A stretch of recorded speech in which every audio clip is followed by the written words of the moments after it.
तुम्हें ज़्यादा गुस्सा आता है? ज़्यादा गुस्सा आता है मिट्ठू?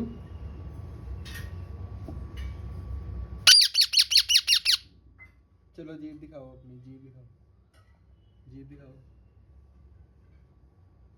ये देखिए गाइस, इनकी जो जीभ होती है इंसानों की तरह होती है, इसलिए ये इंसानों की तरह बोल पाते हैं। ये देखिए,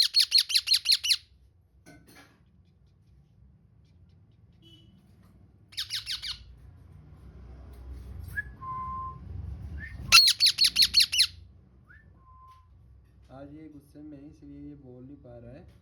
इसकी बाकी की वीडियो देखोगे आप जाकर कि तो ये कितना अच्छा बोलता है। ये गुस्से में इसलिए बोल नहीं पा रहा है। चलो जीभ दिखाओ मिट्ठू अपनी। आ करो, आ आ।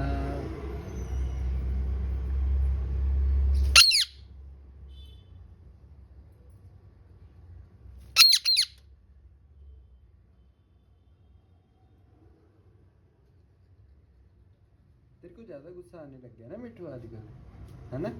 ज़्यादा गुस्सा आता है ना? मार पड़ने वाली है तुम्हारे।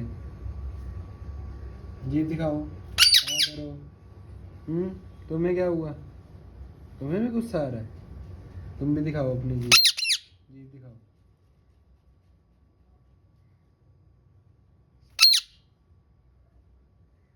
आ करो, आ।